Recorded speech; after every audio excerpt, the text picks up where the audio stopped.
नमस्कार। आज के खास बुलेटिन में सबसे पहले बात करेंगे उत्तर प्रदेश की, जहां मुख्यमंत्री योगी आदित्यनाथ ने मंत्रिमंडल विस्तार के बाद आखिरकार विभागों का बंटवारा कर दिया है। 2027 के महासंग्राम से पहले इस फेरबदल में किस मंत्री को मिला कौन सा भारी भरकम विभाग और कैसे साधा गया सियासी समीकरण, विस्तार में बताएंगे। दूसरी खबर में बात करेंगे यूपी सरकार के एक और बड़े फैसले की, जहां निकाय चुनाव से पहले ओबीसी आरक्षण को लेकर पिछड़ा वर्ग आयोग का गठन कर एक नई विसात बिछाई गई है। तीसरी खबर दक्षिण के राज्य केरलम से है, जहां मुख्यमंत्री वीडी सतीशन ने अपनी पूरी कैबिनेट के साथ भव्य शपथ ली है। इस शपथ ग्रहण में कैसे कांग्रेस के सहयोगी दल और तमिलनाडु के मुख्यमंत्री सीएम विजय गायब रहे, इस पर भी रहेगी हमारी नजर। चौथी खबर हिंदू आस्था और न्याय से जुड़ी है, जहां धारे की भोजशाला को लेकर हाईकोर्ट के बड़े फैसले के बाद वहां मंत्रोच्चारण और शंख ध्वनि गूंज उठी।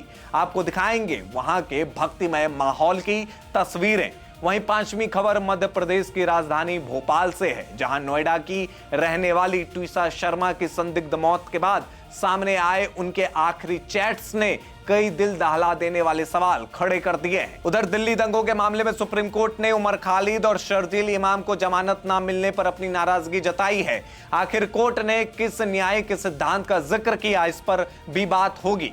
बुलेटिन के अंत में बात करेंगे प्रधानमंत्री नरेंद्र मोदी के नॉर्वे दौरे की, जो नॉर्डिक देशों के साथ भारत के रिश्तों में एक नया अध्याय लिखने जा रहा है। और आखिर में आपको दिखाएंगे लखनऊ का एक वायरल वीडियो, जिसमें एक युवक ने वायरलिटी के चक्कर में अपनी जान को जोखिम में डाली। लेकिन इससे पहले आज दिन भर के अपडेट्स। बंगाल में महिलाओं को मिलेगा 3,000 रुपए महीना, मदरसे पर चला हथौड़ा। यूपी के स्कूलों में नौकरी की बहार, 11,508 सहायक अध्यापक पदों पर भर्ती की तैयारी, अनुदेशकों की भी होगी नियुक्ति। जम्मू कश्मीर में सरकारी कर्मचारियों और पेंशन भोगियों का डीए 2% से बढ़ा। देश का सबसे गर्म शहर बना यूपी का बांदा, एमपी से राजस्थान तक आसमान से बरस रही आग। 9 राज्यों में हीट वेव का अलर्ट।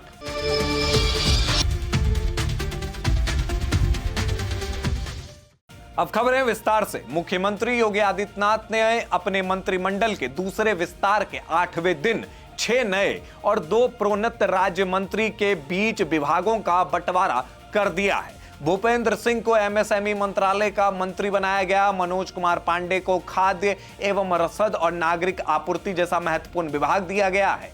यह विभाग अभी तक मुख्यमंत्री के पास था। विभागों के इस बंटवारे को सामाजिक और क्षेत्रीय संतुलन साधने के साथ साथ 2027 विधानसभा चुनाव से पहले संगठन और सरकार के बीच तालमेल मजबूत करने की रणनीति के तौर पर देखा जा रहा है। चुनाव से पहले हुए इस विस्तार से कई वर्गों को साधने की कोशिश की जा रही है। मंत्रियों ने 8 दिन पहले ही शपथ ले ली थी और इस 8 दिनों में मंत्रिमंडल विस्तार को कई समीकरण के बाद देखा और समझा गया है।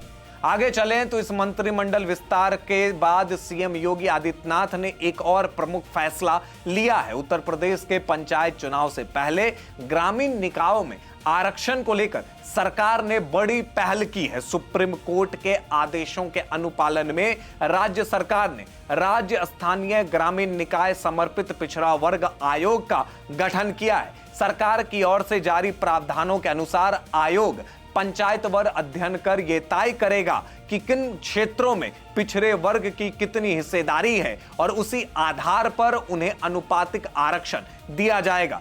सरकार ने यह भी स्पष्ट किया कि यदि पिछड़े वर्गों की जनसंख्या के आधिकारिक आंकड़े उपलब्ध नहीं होते हैं तो सर्वेक्षण पर उनकी संख्या निर्धारित की जा सकती है। माना जा रहा है कि पंचायत चुनाव से पहले यह कवायद प्रदेश में ओबीसी आरक्षण के मुद्दे को लेकर काफी अहम साबित हो सकती है। अगली खबर दक्षिण के राज्य केरलम से है, जहां आखिरकार सीएम वीडी सतीशन ने मुख्यमंत्री पद की शपथ ली। केरल के त्रिवंतपुरम स्थित सेंट्रल स्टेडियम में आयोजित भव्य शपथ ग्रहण समारोह में वीडी सतीशन ने मुख्यमंत्री पद की शपथ ग्रहण कर ली है। उन्हें राज्यपाल आरवीकर अर्लेकर ने पद एवं गोपनीयता की शपथ दिलाई। उनके साथ 20 सदस्यीय कैबिनेट ने भी शपथ ली। ये केरल में लगभग 6 दशक बाद ऐसा पहला मौका होगा जब मुख्यमंत्री पूरे मंत्रिमंडल के साथ शपथ ली हो। कांग्रेस नेतृत्व वाली नई यूडीएफ सरकार के शपथ ग्रहण समारोह में कांग्रेस अध्यक्ष मल्लिकार्जुन खड़गे, राहुल गांधी, प्रियंका गांधी और 3 राज्यों के मुख्यमंत्री और कर्नाटक के deputy CM DK Shivakumar भी भाग लिए। वहीं इस शपथ ग्रहण से तमिलनाडु के सीएम विजय गायब दिखे। इसके अलावा विपक्ष के नेता और केरलम के पूर्व मुख्यमंत्री पिनराई विजयन और बीजेपी प्रदेश अध्यक्ष राजीव चंद्रशेखर शपथ ग्रहण समारोह में भाग लिया। यूडीएफ गठबंधन की महत्वपूर्ण साझेदार इंडियन मुस्लिम लीग को इस सरकार में बड़ी जिम्मेदारी मिली है। मुस्लिम लीग के 5 विधायकों ने वीडी सतीशन के नेतृत्व वाली कैबिनेट में मंत्री पद की शपथ ली। अब चलते हैं हिंदू आस्था के खबर की तरफ। मध्य प्रदेश के धार जिले में मौजूद भोजशाला को लेकर मध्य प्रदेश हाईकोर्ट ने फैसला सुनाया कि यह मस्जिद नहीं बल्कि मंदिर है। सुबह होते ही बड़ी संख्या में श्रद्धालु भोजशाला पहुंचने लगे। कई लोग अपने हाथों में मां वाग्य देवी की चित्र लेकर आए। परिसर में प्रवेश करते ही श्रद्धालुओं ने पूजा अर्चना शुरू कर दी। सुबह से ही यहां मंत्रोच्चारण, शंख ध्वनि और जयकारों की आवाज सुनाई देती रही। एएसआई की ओर से जारी गाइडलाइन के बाद पहली बार इस तरह सुबह धार्मिक गतिविधियां खुलकर दिखाई दी। भोजशाला के गर्भगृह को विशेष रूप से सजाया गया। यहां रंगोली बनाई गई और पूजा से पहले पूरे स्थान को गौमूत्र से शुद्ध किया गया। मध्य प्रदेश से एक दिल दहला देने वाली घटना सामने आई है। भोपाल में पिछले हफ्ते संदिग्ध परिस्थितियों में मृत पाई गई 33 वर्षीय ट्विशा शर्मा के आखिरी व्हाट्सएप और इंस्टाग्राम चैट सामने आए हैं। इन मैसेज से साफ पता चलता है कि मौत से कुछ दिन पहले ट्विशा भारी मानसिक तनाव, घबराहट और सांस घुटन और फंसने की समस्या से गुजर रही थी। मूल रूप से उत्तर प्रदेश के नोएडा की रहने वाली ट्विशा का शव 12 मई को भोपाल के कटरा हिल्स स्थित पति समर्थ सिंह के घर पर फंदे से लटका मिला था। समर्थ सिंह पेशे से वकील है। दोनों की मुलाकात साल 2024 में एक डेटिंग ऐप के जरिए हुई थी और दिसंबर 2025 में शादी की थी। 7 मई को अपने एक दोस्त के साथ व्हाट्सएप पर हुई बातचीत में ट्विशा ने अपनी जिंदगी को लेकर गहरी चिंता और घबराहट जाहिर की थी। ट्विशा ने लिखा था कि मैं एंजाइटी में हूं क्योंकि मैं घर पर बैठी हूं। मैं अपनी जिंदगी में कुछ करना चाहती हूं। शादी से अपने परिवार तो बनता है, लेकिन आप चाहें कहीं भी हो, खुद के लिए और खुद पर काम करना बंद नहीं कर सकते। पोस्टमार्टम रिपोर्ट के अनुसार ट्विशा की मौत का कारण फांसी लगाना बताया गया है। हालांकि उनके शरीर पर मिले चोट के कई निशानों ने मौत के पीछे की कहानी पर बड़े गंभीर सवाल खड़े कर दिए।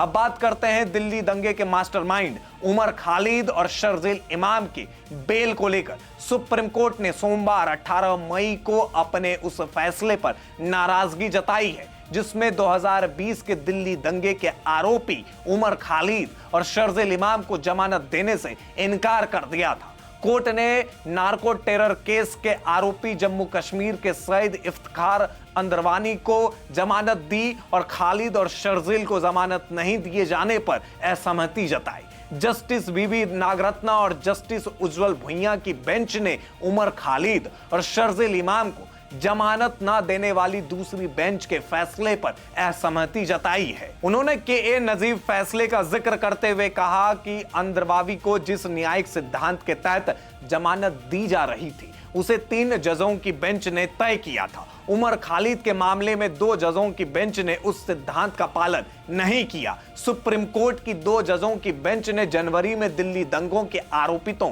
गुलफिशा फातिमा, मिरान हैदर, शिफाउर रहमान, मोहम्मद सलीम खान और शादाब अहमद को सशर्त जमानत दे दी थी, जबकि मामले के मुख्य आरोपी उमर खालिद और शर्जील इमाम की जमानत याचिकाएं खारिज कर दी थी। दोनों सितंबर 2020 से जेल में बंद है। अब बात करते हैं पीएम नरेंद्र मोदी के नॉर्वे दौरे की। आखिर क्यों खास है पीएम का यह दौरा? पीएम यहां तीसरे भारत नॉर्डिक सम्मेलन में हिस्सा लेने वाले हैं। नॉर्डिक देश वो कहे जाते हैं जो उत्तरी यूरोप और आर्कटिक क्षेत्र में स्थित देशों और क्षेत्रों का एक विशिष्ट समूह है। मुख्य 5 नॉर्डिक देशों में डेनमार्क, फिनलैंड, आइसलैंड, नॉर्वे और स्वीडन शामिल है। प्रधानमंत्री नरेंद्र मोदी की नॉर्वे की पहली यात्रा है और वैश्विक उथल-पुथल के माहौल में हो रही है। भारत नॉर्वे संबंधों में काफी बदलाव आए हैं, इसलिए ये यात्रा संबंधों पर जायजा लेने और भारत एफ्टा और टेपा समझौता द्वारा प्रदान किए गए नए अवसरों की तलाश का एक अच्छा अवसर